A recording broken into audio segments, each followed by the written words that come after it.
Hey guys, welcome back to my channel. My name is Amber Plaster, and you guys can follow me on Twitter and Instagram at Amber Plaster. Thanks so much for being here. I am joining you with the lovely Renee Ariel at my fellow co-host AfterBuzz TV. Hey guys, you can follow me on Instagram and on Twitter at Renee Ariel. If you guys haven't watched our coverage of episodes 4 through 6, please check that out in the playlist that you're in right now, because I put it all in a playlist where you can be watching episodes in order of theatrical release, which is episodes 4, 5, and 6. Then we're gonna watch episodes 1, 2, and 3, and then we're gonna go on to the newer ones. So right now, we just finished watching episode 2 of Star Wars, which is Attack of the Clones. Like a 6. I would say 5, but I feel like it's too mean. Because I liked the introduction. Like, I loved the beginning, and I honestly thought, like, oh man, I'm gonna like this one. And then halfway through, I'm like, oh man, I don't like this one. Because it lost me. So I give it like a, okay, now it's being too nice. I give it a 5. Yeah. I would give it a 5. Maybe lower than that. I would view this movie as a movie you can skip, because if you think about all the millions of dollars they put into this movie and they still couldn't write decent dialogue. I don't know if they rushed this movie. I don't know what happened with this movie exactly, but I would actually give it a 4.5. Ooh, bumping it up.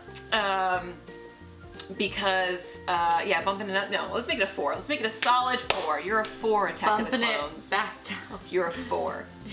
And you're a 4 because somebody dressed you up all pretty and gave you the college that you needed and gave you the wardrobe that you wanted, and you still could not perform. It is much better, much more watchable, in my opinion, Oh, than episode yeah. 1, though. Was it the fact it was better? Or was it the fact we were drinking champagne and eating pizza? I did appreciate that there was less Jar Jar Binks, though. Yeah, like, moment of silence for that. I liked their sexual tension. I was into it.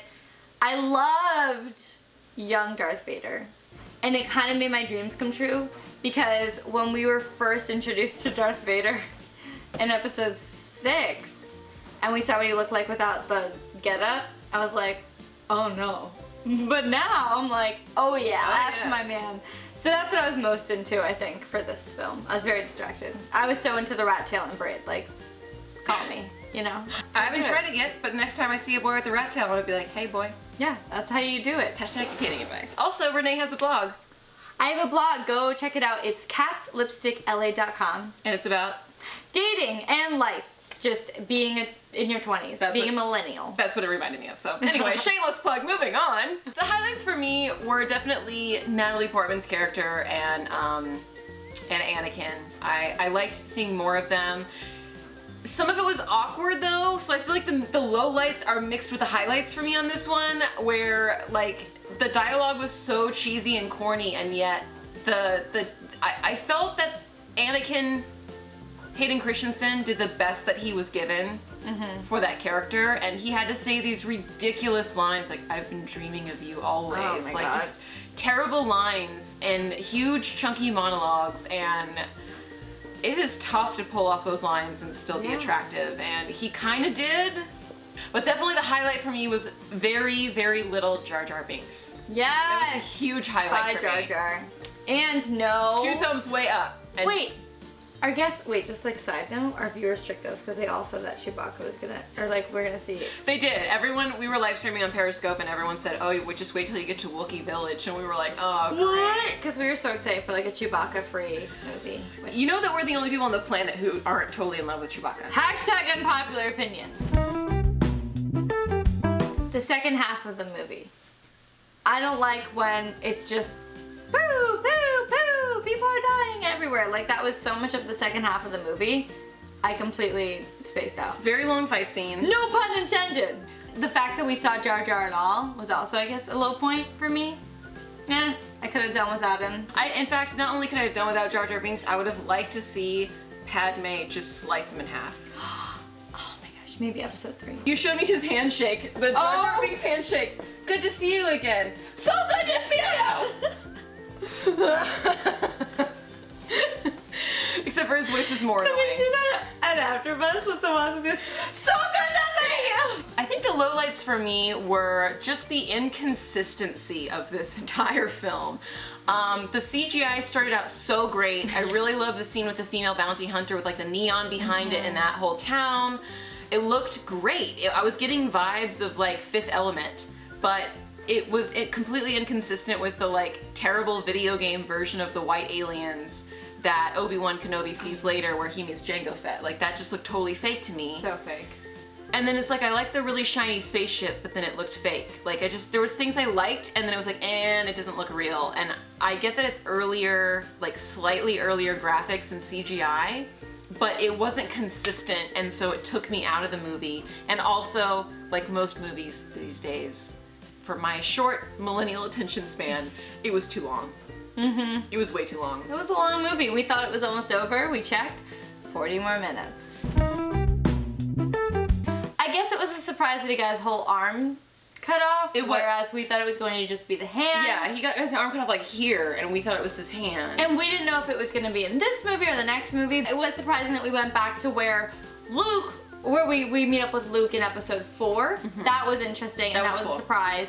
And then we kind of guessed, well actually I didn't even guess, Amber guessed that the aunt and uncle of Anakin, or no, yeah, those were his aunt and uncle, yeah? Or well, no? Well, not really. I don't really understand. So the people that Anakin goes to find his mother. Yeah.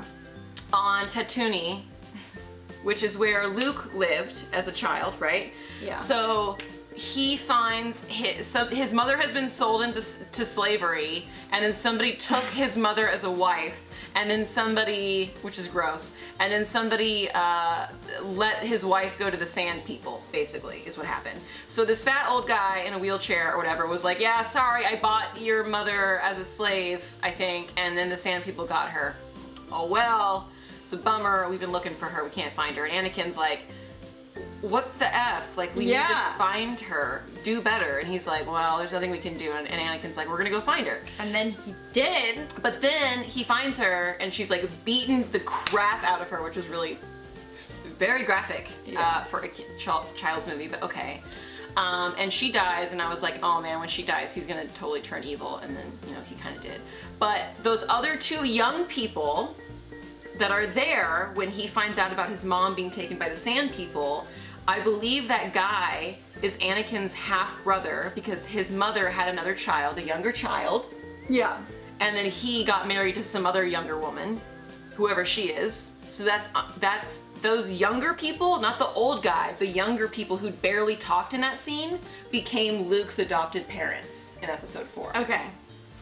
I think. She thinks. This is a theory. It could also be the older people, but I think it's more likely to be the younger people. I think the big surprise for me was that Jango Fett, we got to see what he looked like. That was cool. Mm-hmm.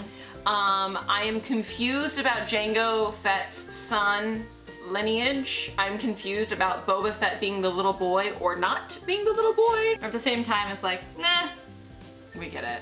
It's cool. We'll find out in episode 3. Oh, I really liked the scene that was really bad CGI where R2-D2 pushes my boy C-3PO off a cliff for no goddamn reason! Dude, R2. So mean. I know. R2's mean. R2 was mean. So Anakin basically sees Padme fall off into the conveyor belt, which was very stressful for us. That was stressful. It was a very stressful scene, and Anakin has this thing, we thought that's where he was gonna lose his hand. Oh he gets his hand stuck in the belt, and he's like killing everything. We're like, this is it! And he didn't lose his hand in that scene, which was very surprising. Also very unlikely. But that was a really stressful / awesome scene. Yes. Even though the CG was bad. So bad. So I was really surprised by that, and I liked it, and I think I'd like to watch that scene again. It was very interesting.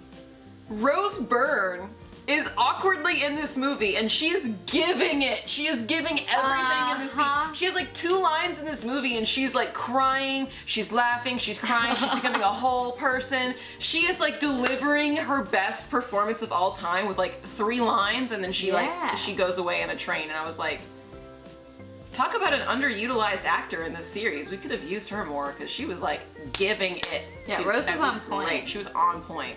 And also, like, I still to this day do not understand who the woman who died at the very beginning of that scene was. Nope, no idea. We thought maybe she might be J-Lo. When we say it out loud, it sounds so For a movie called Attack of the Clones, I understand very little about the clones. I agree. I feel like I understand so much more about Anakin than I will ever understand about the clones after watching Attack of the Clones. And Natalie Portman was less terrible in this movie. Yeah. I mean, she managed really terrible camera angles throughout the entire movie. The entire movie has her bending over like this, like where her like belly chub should show. Yeah, but not. And she looks like there's no double chin, nothing. No. She just looks stunning the entire time, and I'm like, those are some rough camera angles. She and rocks some rough outfits, and she was doing it. Killing it. Props, Natalie Portman, props. I know you handled a very difficult situation. But yeah, episode 2 was not as bad as I thought, and yet at the same time, you guys don't need to watch it. Yep. If you watch it, watch at your own risk, because it's not good. It's not good. It's not You like the worst. You like the first bit, and then you'll be like, Why? oh, I get what they were saying. Episodes 1, 2, and 3 could have been one movie. Yeah. Legitimately. Maybe like keep it down to 2 hours would be nice too. Closing thoughts for me are basically that I found Jango Fett very interesting, and I understand very little of the clones. And I wish that their love story would be a little bit better, because I feel like that would have been the greatest love story. It had like such an opportunity. Yeah. It really did. I agree. To like go for the bad guy. That would have been such a good like villain love story, and they're just like, they just don't care. They just clearly don't care about that love story, and I don't know why. My theory is that in the beginning of episode 2, the female bounty hunter that tries to deliver the disgusting slug fish scales to Natalie Portman and fails because Obi-Wan feels the Force and he feels it. And then he's like, "Who sent you?" And she's like, and then she gets shot in the neck by Jango Fett. My theory is that Boba Fett is the child of Jango Fett, and that female bounty hunter. Ooh. And that girl in the beginning who gets shot in the neck, that's Mama Fett. Oh, snap. I don't know if that's relevant at all, but I think that would be either. I feel like that would be a fun theory. It's like, it's just hard to think of Jango Fett as a single father, you know? And I want to think of him as like killing off the mother for some reason. He's already a bad father. Maybe he's a bad He's lover. a murderer. But we did it. Episode 2, we did it. Yeah. Killing it. What would you rate it? Probably not very good, because most people who are Star Wars fans told us not to watch this movie. But we still want to hear your thoughts and your theories.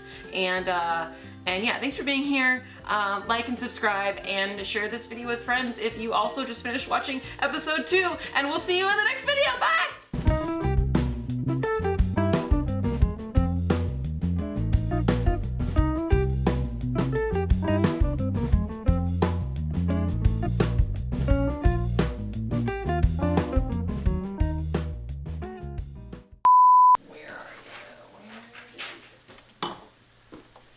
When we drink, we do it right, getting slizzards and na na na na na na na na na like a G6. Remember that song?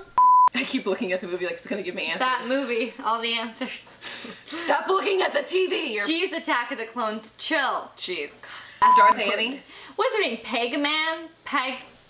Pegme? Padme. Padme. It's a weird name. Don't look at me like that's like the name Mary. Padme?